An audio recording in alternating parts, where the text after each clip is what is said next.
I don't remember the last time that Ghana went to a tournament when Ghana went as underdogs. A number of times, no matter the strength of the team, Ghana will be considered as one of the favorites. For the first time in many, many years, I do not think that we'll enter as one of the favorites. So the encouragement we can take is that we can play with the edge of underdogs.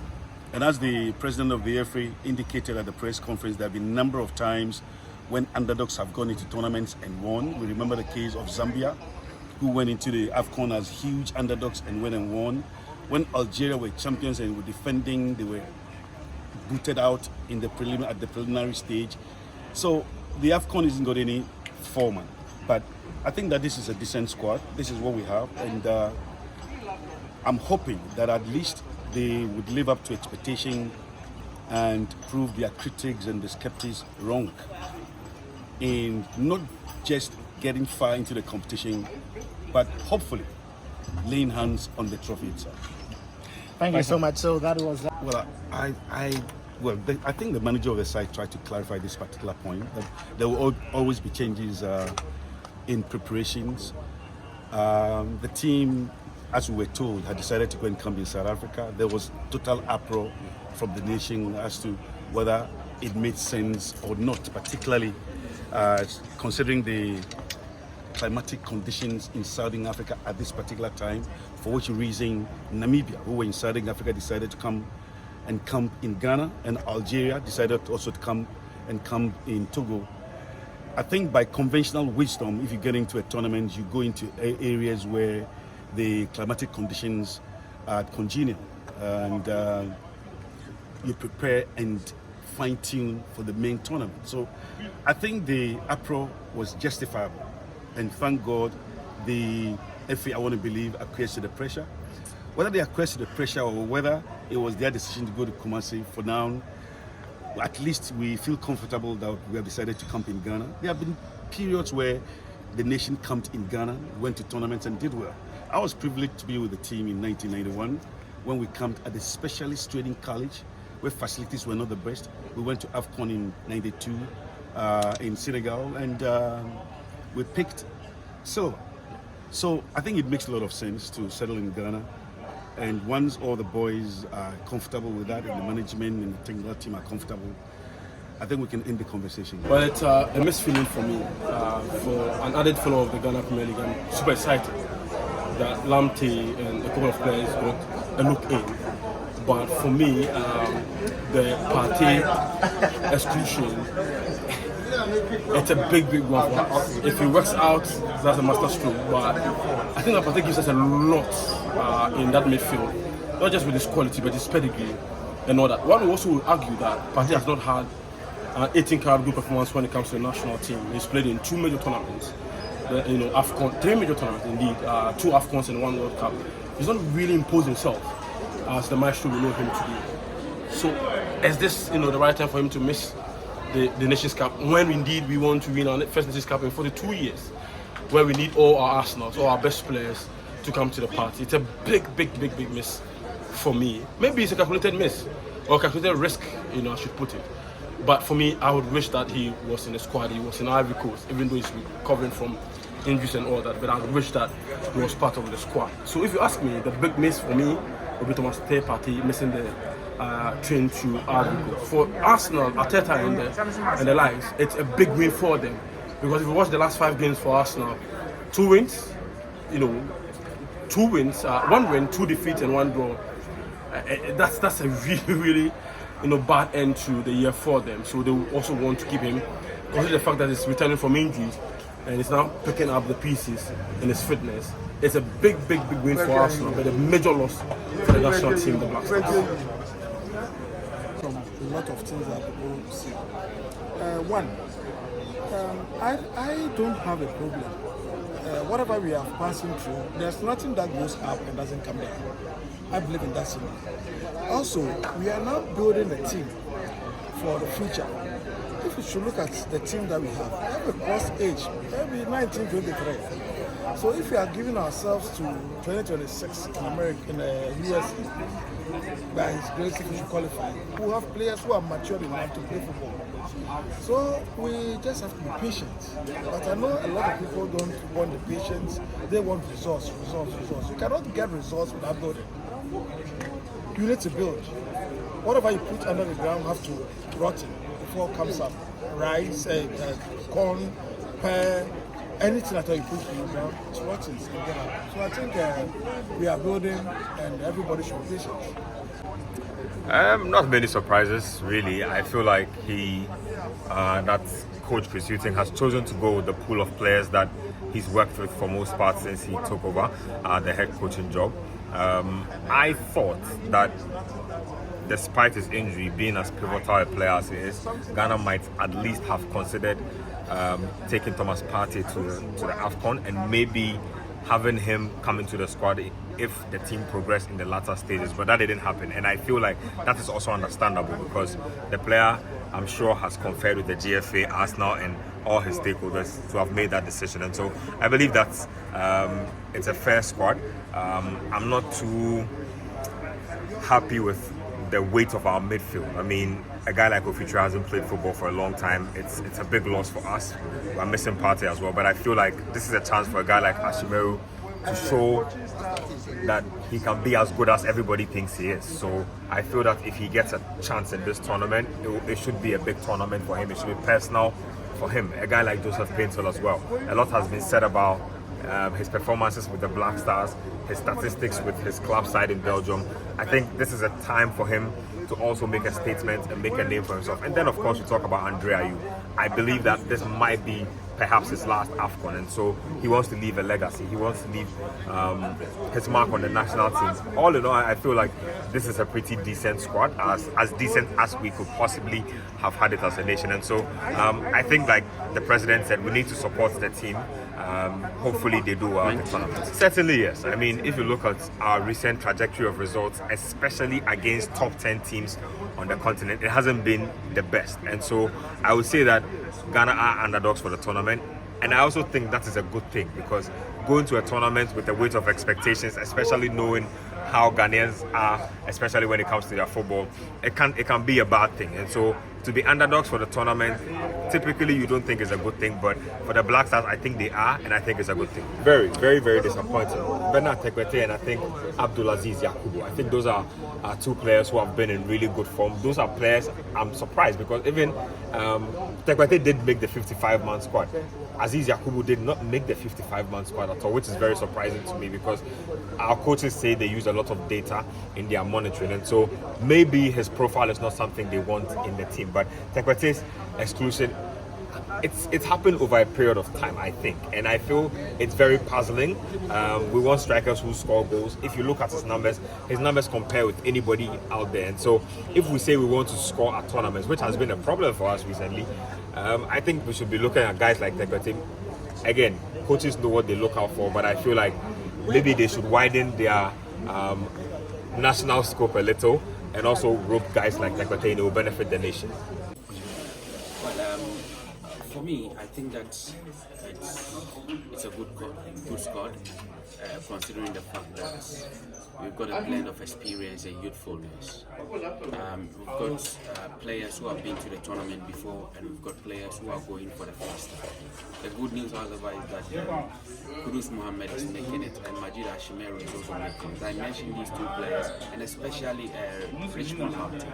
I mentioned these players because when it comes to having ball careers in the team, these are players who can carry the ball and create chances. They are very creative players. Unfortunately, Ghana is not going to have Thomas Partey at the AFCON. It doesn't look good for Ghana, but it looks good for Arsenal. However, I feel that it could be a blessing in disguise. It's gonna create, a vacuum for Majid Ashimeru and the other, midfielders to also exploit. This is going to be a very big tournament for Majid when Thomas Partey is not in the side. So for me, I think from the words of the coach, he was looking for the balance, and from what he said, he's gotten the balance, and I think that's what we need to look for. Just like the president indicated in his prelude, let's all throw our weight behind the Black Stars. This is the only Black Stars that we have, and I feel that, you know, with the players that the coach has put together, if they get the support of the country and find their feet at the tournament, we are underdogs, all right. But Ghana could spring a surprise. I am not expecting the team to win the tournament, but I expect to see very good performances from the team at the African Cup of Nations in Cote d'Ivoire. We had periods of Michael Essien, Stephen Appiah, and all of them. We failed to win. So I've seen Zambia, I've seen Cameroon under Hugo Bruce, I've seen Egypt, I've seen so many teams come to the AFCON and perform when lots of the players in the team. I've seen Nigeria under Stephen Keshi in 2013. So, I mean, the records are there that you can always have a good team and not perform. You can have a team that is so underrated, you go to the tournament and you creditably exit on a very good note. So this is what I pray for Chris Hughton, who I think has very little knowledge of the African game and also at the AFCON, but that's also an advantage for him to learn as fast as he can. We don't have the best of players at the moment, but for Kudus and a few, but we have to rely on experience, commitment, and also adaptation of the players to be able to excel in Ivory Coast. We all pray that we win the trophy. Like I said, if we win the trophy, we don't need to fly the team back. We are going to do a bus parade from Abidjan through Elubo to Accra. That's what we pray for. And I think that it is possible. Ghana at every tournament is possible. And it's good that this time we are not favorites. Yeah. Sally, just a quick one. You've talked about a quarter-final appearance will mean they have overdone their expectations. The target should be a quarter-final. That's what Abraham Grant said in 2015. The team was at its lowest ebb. He came in and said, they are just going to do well. We ended up in the final. But for, bad luck, we could have won that tournament. So I think a quarter-final target should be fine because we've exited at around 16. We've exited at the group stages. That's the lowest we can get. So if we get to the quarter-finals, we have to, like you said, realistically, a quarter-final target. But also, it's possible to win. He's one of the players who has really suffered in coach, in the Black Stars. I saw him at the African Cup in 2015 when he was young. He came in and got injured for 6 months and so. I think he's not being treated fairly, not by the technical team, but we the fans as well. But also has to understand that as a player, people will not judge you by what you've done in the past or sacrifices you make, but by your current performances. He has decided to pull out, and that is to his advantage, also to the advantage of people around him. I'm sure that he's gone through a thought process that says this is the best decision. Fatau Ishaku is 19 years, for God's sake. He's played at the World Cup already, won the African Under-20 Championship, played at the African Cup of Nations already. He's trying to find his feet. The first time in like 2 years that he's getting league games in Europe. For any player in his camp, this is the best decision he can take. He needs to play 7 more games for Leicester to be able to meet the threshold or landmark of matches that they can retain his services. It's better for him. We have players in his position that we can use. There's still more time for Fatau Ishaku. 19 years, he has like 10 or 15 years to feature for the Black Stars. Let's allow him to develop there like we allowed Afunajan at a point. I don't think it's a bad decision for the player and even for the Black Stars. Well, you know, I mean, a lot about these things. When players are out of the team, especially key players, like the law says, you don't want to step in the shoes of a big player, but you also want an opportunity to pick up the shoes. Richmond Lamptey, Majid Ashmeru has already exhibited characteristics that means that his talent is not questionable. Richmond Lamptey will have an opportunity to play there to justify why the hue and cry from fans and journalists alike. Partey will not be there. I said yesterday that if I were the coach, I wouldn't have included Partey in the squad. The coach has decided to go with that decision. I think Majid Ashmeru in particular will carry this tournament and have a field day because there is no too much pressure on him and he's not coming from the bench. Basically, I think that this is the best opportunity for him, especially Richmond Lamptey can understudy or underlearn from players who will be starting, especially Salis and then Majid Ashmeru. But to me, the African Cup of Nations presents these opportunities. When one player is not there, there's always another player having the opportunity and creating it. We've seen from Aminu Dramani and a few others in the Black Stars. So let's pray that they find a tick and balance in Ivory Coast, but we will not miss Partey too much. Very well. this is how we should always, like it. The Black Stars is a team that cracks under pressure. For all I have seen, when we had the best of players, when we played at home, we normally crack and buckle under pressure. But when we go into tournaments with very low expectations, I saw that in Equatorial Guinea 2015, when everyone Grant said they are just going to do well. Nobody gave them a dot chance to get to the final. They got there, but for bad luck, like I said, you could have won that tournament. So no team, no fan, no top journalist is giving that label of favorite to the Black Stars. And so it gives you the freedom to express yourself. You are down already and you fear no fall. That is why it will present an opportunity for the team. I think it is good that we go into this tournament with very little expectations. Thank you. Yeah. Everyone who needed to be here is in the squad. I understand some of the queries about whether or why someone like Bernard Tepete is not in this team, but if you look at the shifts that players like Osman Bukari have put in, the World Cup goal, that goal in the qualifiers as well for the Black Stars, in games that were important, it buys me a place in the team. You cannot overlook the performance of Joseph Painter in the last 12 months. Kudus Mohamed is Ghana's best player at the moment, Iñaki Williams. And so the list essentially answers almost every question that she wants. I'm also very happy that you have 3 players from the Ghana Premier League representing in the team. Could there have been more? No, we cannot ask for any better. But the issue with the Black Stars has never been the lack of quality.